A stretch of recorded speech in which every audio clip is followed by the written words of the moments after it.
안녕하세요. 저는 올해 35살이 된 비혼주의자 김혜림이라고 합니다.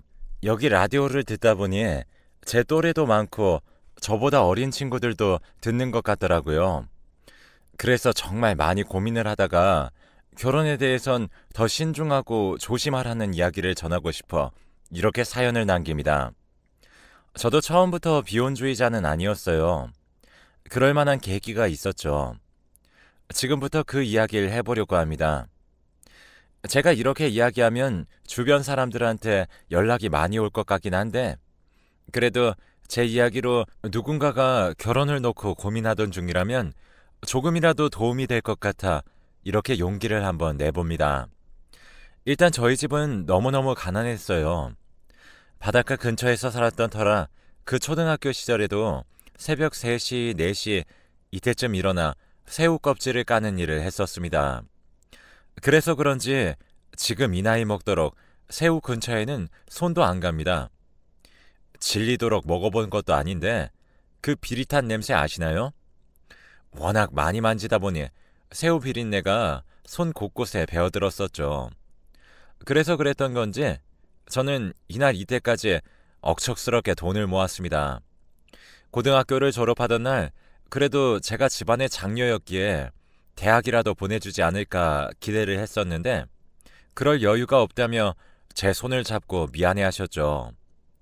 가난이라는 이유로 남들 다 가는 대학도 못 가는 제 신세가 서러워서 밤새 울었던 것 같아요. 부모님 원망도 정말 많이 했어요. 그렇게 며칠 동안 울며 밤을 지새던 어느 날 갑자기 이 가난에서 벗어나고 싶다는 생각이 번쩍 들었습니다. 그래서 일단 나가서 직장을 구하기 시작했어요. 고졸인 제가 할 수 있는 일이라고는 식당 일이나 작은 회사에서 사무보조 일을 하는 수밖에 없었죠. 그런데 요즘 시대에 고졸이란 사실이 너무 창피했고 그 때문에 사무보조도 떨어질까봐 두려웠었어요. 그래서 식당 일을 하기 시작했죠. 다행히 좋은 사장님들과 이모님들 덕분에 예쁨을 받으며 돈을 차곡차곡 모을 수 있었어요. 그러던 중 한 이모님이 우리 혜림이는 손끝도 야무져서 딱 요리사가 되면 좋겠다 라고 하시더라고요. 그 말이 제 운명처럼 느껴졌습니다. 저는 그 길로 한식, 양식, 조리사 자격증을 땄어요. 그리고 집과는 조금 떨어진 대도시로 나가 호텔 레스토랑의 셰프 보조로 일을 하게 되었습니다. 아직 친구들은 대학을 다니며 부모님에게 용돈을 받으며 생활했는데 저는 벌써 22살의 나이에 그래도 직장이란 걸 얻게 된 거니 주변에선 다들 엄청나게 부러워했었습니다. 비록 보조부터 시작했지만 꿈에 한 발자국 더 다가간 것만 같아 너무 행복했어요. 그렇지만 남들이 부러워했던 것만큼 제 삶이 나아진 것은 아니었어요. 제 집은 여전히 가난했고 제 아래로 남동생 2명에 여동생이 1명이 있었거든요. 월급으로 180만 원을 받았어요. 그중 100만 원은 고스란히 집에다가 생활비로 드려야 했죠. 그리고 저는 거기서도 40만 원을 저축을 했어요. 그렇게 억척스럽게 돈 모으는 일에 미쳐 살다 보니 동료들과 어울릴 수가 있었겠나요? 다들 저만 보면 뒤에서 수근거렸어요. 꼭 저렇게 살아야 돼? 구질구질하다. 라며 험담하는 소리도 여러 번 들었어요. 그럴 때마다 억울하고 분했지만 어쩌겠어요. 제 집안이 이런 것을. 그렇게 전 시간이 지날수록 더욱 돈에 집착하게 되었죠. 레스토랑에서 보조이긴 했으나 셰프로 일을 하고 있었지만 헤드 셰프도 아니었고 새파란 신입이라 돈을 많이 벌기가 어려웠어요. 그래서 전 일이 끝나고 남는 시간엔 부업 같은 것들을 하며 돈을 모았죠.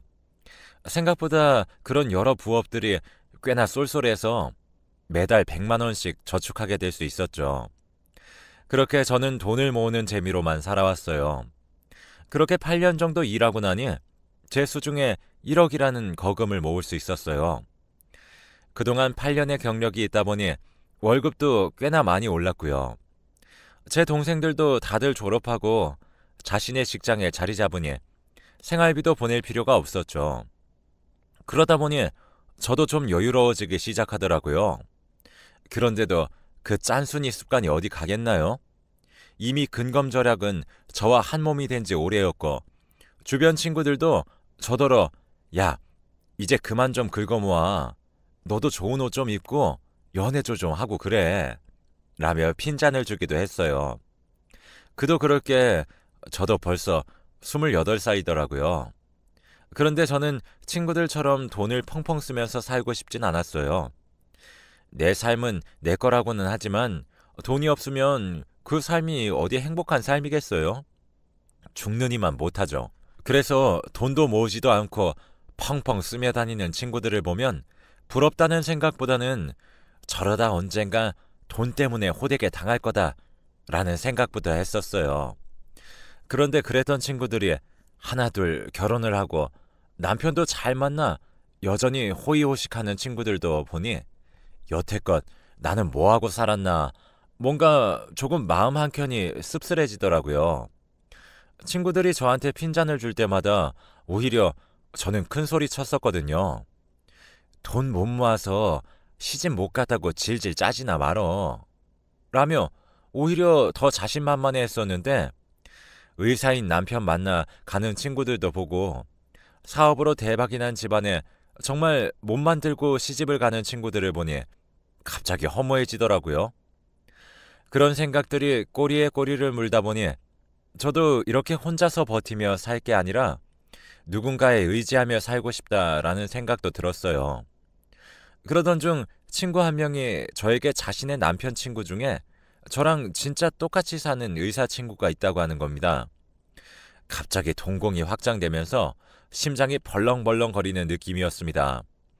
그리고는 못 이기는 척하며 소개팅 자리에 나갔죠. 세상에, 정말로 너무 잘생겨서 깜짝 놀랐습니다. 그리고 기가 막힐 정도로 똑같은 절약 습관을 가지고 있었죠. 다른 사람들한테 이야기하면 그렇게까지 살아야 하냐 하며 구질구질하게 살지 좀 말라며 핀잔 듣기 일쑤였는데 이 사람이랑은 아주 짝짝꿍 하나하나 다 맞았죠. 그렇게 저희는 밥도 먹는 둥 마는 둥 시간 가는 줄 모르게 이야기를 나누었어요. 지금 생각하면 왜 그랬을까 싶은데 다들 안 믿으실 거예요. 저희는 첫 소개팅인데도 돈을 아끼겠다고 공원에서 도시락 싸서 만났었어요. 완전 미쳤죠. 그 공원이 저희의 데이트 장소였어요. 짜장면이 땡기는 날이면 일단 서로 지인들에게 받은 쿠폰들을 모아서 짜장면집을 갔어요. 치킨도 예외는 없었죠. 그러다 초밥이 끌리는 날이면 제 본가에 갔어요. 본가 근처가 바닷가였기 때문에 부모님에게 항상 생선이 있었거든요. 그러면 어김없이 냉동고를 뒤져 횟감이 될 만한 것들을 들고 바로 제가 살고 있는 푸름으로 가져가서 회쳐서 밥에 올려 초장을 찍어 먹었어요. 저는 남자친구도 이때까지만 해도 남자친구가 저에게 의도적으로 접근했었던 사실을 꿈에도 몰랐죠. 어쨌거나 그 당시에는 이런 남자가 내 남자라니 행복에 겨워 하루하루 행복을 만끽하며 살았어요.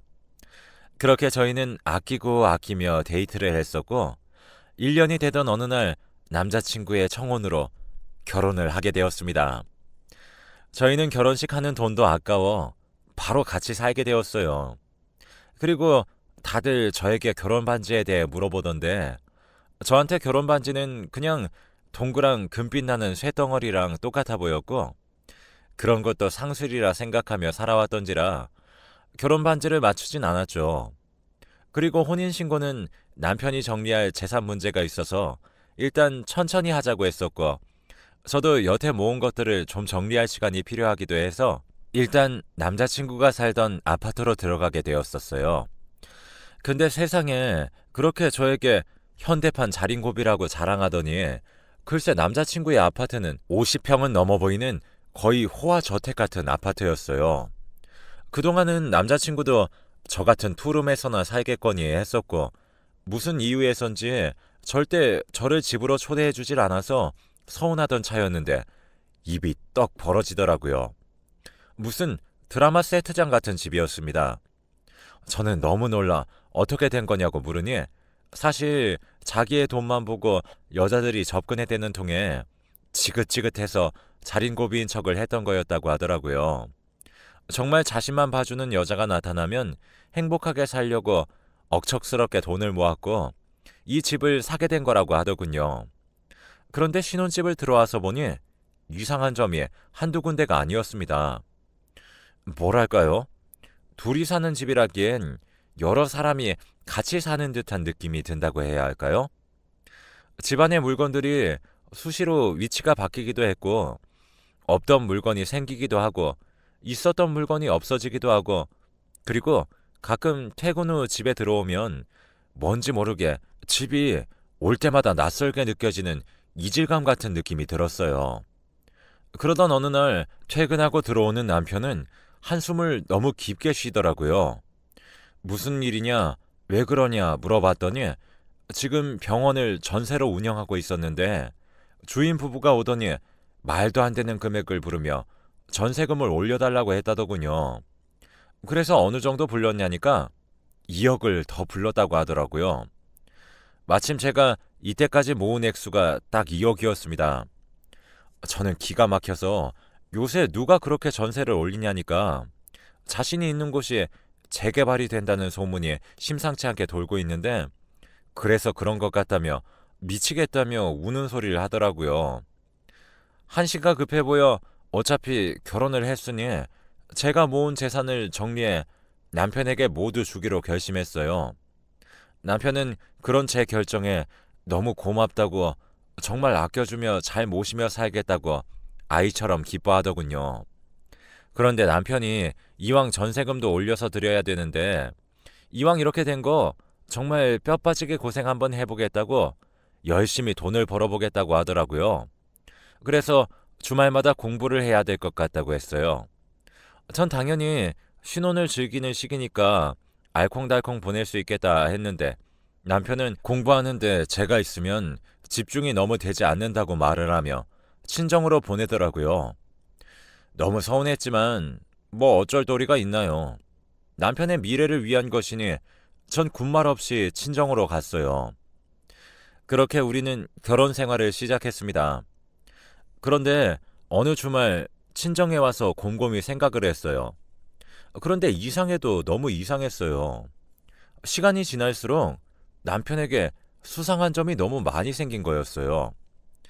저번 주에는 글쎄 퇴근을 하고 집에 들어갔더니 짙은 여자 향수 냄새가 나더라고요. 그래서 남편에게 물었더니 아, 엄마가 왔다 갔거든. 엄마가 뭐 선물 받았다며 신나게 향수를 뿌려대더라고. 라며 말하길래 그런가 보다 하고 넘겼는데 더 이상한 것은 바로 식기류 쪽이었습니다. 제가 식기류 쪽에 욕심이 많아요. 디자이너들이 만드는 식기류도 자주 아이쇼핑하고 그랬었거든요. 근데 제가 너무 좋아하지만 비싸서 장바구니에 담아두기만 했던 접시가 있었는데 그게 저희 집 찬장에 있는 게 아니겠어요.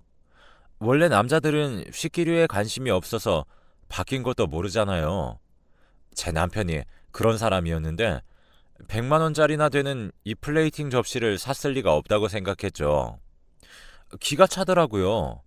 이놈이 그 사이 바람이 났나 여기까지 생각이 미쳤고 이때부터 수상한 낌새는 의심으로 의심은 거의 확신으로 변했어요. 전 곧바로 요즘엔 세상이 좋아져서 화재 경보기 모양을 한 CCTV를 팔거든요. 그걸 사서 천장 곳곳에 설치했고 기다리고 기다리던 주말이 돌아왔습니다. 한참 푹 늘어지게 자고 시계를 보니 오전 11시를 향해 가고 있었고 핸드폰을 켜서 영상을 확인한 순간 전 까무러치게 놀랐습니다. 제 예상대로 여자가 있긴 했어요. 그런데 상상하지도 못했던 일도 같이 일어나고 있었습니다. 하나도 아니고 세상에나 3명의 여자들과 만나고 있더군요. 시간마다 여자가 다른데 너무 끔찍했습니다. 한 명도 아니고 3명이라뇨. 반반하게 생긴 얼굴 믿고 세상을 여태 이렇게 살았나 싶더군요.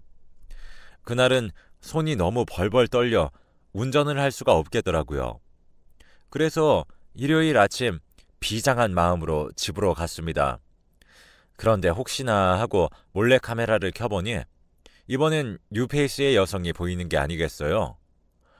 와, 네 번째 여자? 이제는 기가 차서 웃음도 안 나오더라고요. 그런데 남편이 이 여자에겐 아주 쩔쩔매더라고요. 별로 많은 대화를 주고받지 않은 상황이었는데도 뭔가 그런 느낌이 들었어요. 전 계획을 바꿔 여자가 나오길 기다렸어요. 그리고 떠나는 여자를 잡아 대화를 요청했죠.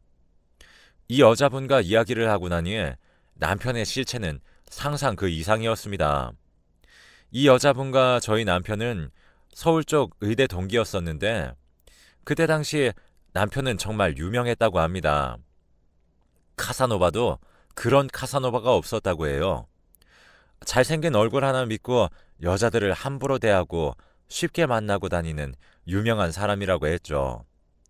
그러다가 대학 시절에 김나희라고 얼굴은 못생겼지만 돈이 많은 여자가 하나 있었다고 해요. 남편은 그 여자에게 진심인 척 다가가 돈을 뜯어냈고 그 일을 자랑스럽게 학교 전체에 퍼뜨리고 다녔다고 했습니다. 그 일이 소문나게 되면서 그 여자는 소리 소문 없이 사라졌다고 하더군요.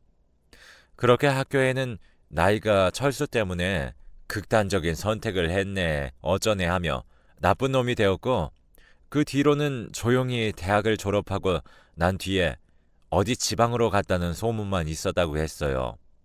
그러면서 그 여자분이 말하길 그 얼굴도 못생기고 돈이 많은 여자가 자기라고 하더라고요.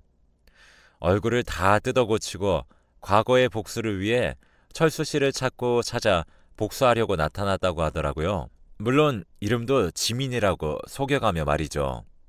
그렇지만 아직까지도 그 버릇을 못 고치고 이렇게까지 한결같은 개짓거리를 하고 다닐지는 상상도 못했다고 하더군요. 그러면서 나이 씨는 저에게 이 복수가 후회된다고 말했어요. 자신이 어렸을 적엔 학교에 그런 소문이 돌아서 자기 미래가 막힌 기분이 들어 정말 딱 죽고 싶었다고 합니다. 고생 끝에 입학한 학교였지만 때려칠 수밖에 없었고 그렇게 만든 철수 씨를 죽도록 원망했고 복수하려고 이를 갈았대요. 그래서 자신의 복수를 위해 접근했지만 철수 씨가 자신의 마음을 얻어내기 위해 다른 여자들의 돈을 뜯고 있을지는 몰랐다고 하더라고요. 이게 무슨 말인가 했더니 오늘 나오는 길에 철수 씨가 다음 주 내로 15억짜리 아파트를 사주겠다고 떵떵거렸다고 하더라고요. 아마 이 15억은 저와 그 여자들 주머니에서 나올 돈이었겠죠. 제 이야기를 듣고 나이 씨는 이제 복수를 멈춰야겠다고 말을 하더라고요. 그때 저에게 아주 좋은 생각이 났습니다. 나이 씨와 더불어 저도 철수 씨에게 한 방 먹이고 거기 있던 여자들도 더 이상 철수 씨에게 먹잇감이 되지 않게 온 천하에 철수 씨의 실체를 까발릴 수 있는 계획이었죠. 첫 번째 계획은 일단 철수 씨의 전 재산을 몰수해버릴 흡혈귀라는 작전이었습니다. 나이 씨에게 주는 대로 다 받아먹고 더 많은 걸 받아내라고 했습니다. 이 작전은 아주 쉽게 진행되었죠. 두 번째 계획은 철수 씨에게 당한 피해 여성들을 모으는 철수 죽고 우리 살자라는 작전명이었죠. 그렇게 철수 씨의 집에 드나드는 여자들에게 철수 씨의 진짜 모습을 보여주며 그 피해자가 다른 피해자를 물어오는 식으로 모았죠. 세상에 2주 정도 모았는데 10명의 여성이 모이더군요. 나이도 20대에서부터 50대까지 돈 많은 사모님들도 꽤나 있었습니다. 어쨌거나 이 작전도 다른 여성분들의 도움으로 성공적으로 모여들고 있었습니다. 그리고 대망의 마지막 계획은 의사 자격을 박탈시킬 만한 약점을 잡는 하이에나라는 작전명이었습니다. 처음엔 그냥 단순하게 의료 실수나 허위 진단 정도로만 생각하고 접근했는데 세상에 이런 정신 나간 인간이 다 있나 싶었어요. 나이 씨의 마음을 얻기 위해 돈 되는 건 다 끌어모으다 보니 자신의 의사 자격 면허를 다른 사람에게 몰래 빌려주기도 했고 손대지 말아야 할 영역까지 손을 대었더군요. 이 정도면 충분했습니다. 먼저 제가 철수 씨에게 가서 당신 여자들하고 놀아난 것들 내가 모를 줄 알아? 당신 고소할 거야. 했더니 당연히 눈 하나 깜짝도 안 하더군요. 안 그래도 제가 2억을 준다 하면서 시간을 끌 대로 끌어서 짜증을 냈었거든요. 아, 진짜 돈이나 좀 있나 해서 붙었더니 너 같은 여자들 널리고 널렸어. 그냥 입 다물고 꺼져. 라며 절 밀치더군요. 저는 더 폭력적인 상황을 만들기 위해 버텼습니다. 아니나 다를까 제가 버티니 폭언을 날리며 절 강하게 밀쳐버렸고 저는 큰 액션을 취하며 엎어졌습니다. 철수 씨는 그런 절 보며 그리고 인생 그렇게 살지 마. 그 돈 아꼈다가 나보다 더한 놈 만나서 돈 뜯기지 말고 그냥 날 주지 그랬냐? 이러더니 절 밖으로 내쫓았습니다. 그때까지도 그 집에 CCTV를 설치했었던 상황이었고 전 그 영상을 들고 바로 특수폭행건으로 고소했습니다. 법정 복도에서 마주친 철수 씨는 저를 지나쳐가며 너 같은 거 나한테 게임도 안 돼. 뭐하러 자기 쪽팔릴 짓을 벌여? 내가 이거 기각되면 너 이 바닥에서 뜨게 만들 거야. 라며 자신만만하게 들어가더군요. 저는 코웃음을 쳤습니다. 그리고 법정에 갔더니 아니나 다를까 특수폭행이라기엔 증거들이 조금 미흡했습니다. 그렇게 점점 철수 씨의 변호사 쪽은 기고만장해졌고 그렇게 승패가 거의 갈리는 듯 했죠. 그때 제가 변호사님께 이제 시간이 됐다고 했어요. 제 변호사님은 추가적으로 마약 사범으로 기소했습니다. 당연히 철수 씨 쪽은 아니라고 했죠. 철수 씨 쪽 변호사도 조금 당황해 하더니 의사인데 그럴 리가 있냐며 반박하더군요. 저희 쪽에서 증거물로 철수 씨의 머리카락과 거기에서 나온 마약 반응을 증거물로 첨부했죠. 그랬더니 철수 씨 표정이 점점 안 좋아지는 것을 느꼈습니다. 판사님께서는 일단 마약 쪽은 따로 재판을 열어야 한다며 나중에 다시 판결을 내리겠다고 하셨습니다. 그랬더니 철수 씨 쪽에서 조금 기가 산 듯 보이더군요. 그래서 이번엔 세 번째 펀치로 준비했었던 의료 및 의사법 위반으로 추가적으로 폭로하면서 증거로는 의사 자격을 빌려줬던 증거들을 제출했습니다. 판사님은 제 증거들을 쓱 보더니 보통 일이 아님을 직감하는 눈빛이었습니다. 이 기세를 몰아 집단 사기 및 갈취 혐의로 엄중한 처벌을 내려주시길 부탁한다며 증인들 20명을 불렀습니다. 여태 철수 씨에게 당했던 사람들이었죠. 거기 방청인들도 분노하기 시작했습니다. 철수 씨에게 욕을 퍼붓고 악을 지르기 시작했죠. 철수 씨도 세상에서 이런 일은 처음 당했겠죠. 세상을 잃은 듯 멍하니 허공을 바라보고 있는 모습을 보니 정말 통쾌하더군요. 판사님은 일단 모든 추가적인 기소사항을 검토해 형량을 정하겠다고 했습니다. 이쯤이면 징역도 벌금형도 피할 수 없었죠. 결국 철수 씨는 법원에서 의사자격 박탈과 함께 마약 사범, 집단 사기죄 등등 나열하기 힘들 정도의 많은 죄목들로 총 13년이라는 징역을 선고받았고 벌금형으로 10억이 내려졌죠. 철수 씨는 그 판결이 나자마자 급하게 나이 씨에게 전화를 걸고는 자신을 한 번만 도와달라 애원했었죠. 나이 씨는 통화로 철수 씨에게 아참, 내가 진짜 이름을 말해줬던가? 나 나이야. 김나이. 라고 했더니 철수 씨는 그 못생겼던 그 나이? 어떻게? 라며 말을 채 잊지 못하더군요. 대충 나이 씨가 모든 걸 설명했고 철수 씨는 너가 나한테 이러고도 잘 살 것 같아? 라는 말을 끝으로 나이 씨는 전화를 끊었다고 해요. 우리의 통쾌한 복수극은 끝이 났고 그 뒤로 나이 씨와는 아주 절친한 사이가 되었죠. 서로 언니 동생 하기로 했어요. 그동안 나이 언니 쪽으로 빼돌렸던 그놈의 재산들은 처분한 뒤 피해자들에게 다 나누어 주었어요. 나머지 금액 또한 사회에 환원했죠.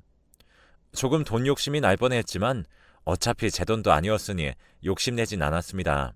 언니와는 아직까지도 만나면 그 얘기로 밤새 깔깔대며 웃습니다. 제 삶도 그 이후로 많이 변했어요. 돈도 적당히 쓰면서 살아야겠다 생각했죠. 이젠 그럴 여유가 있으니까요. 제가 그 사이 벌써 헤드 셰프가 됐거든요. 제 이름의 패밀리 레스토랑도 있고요.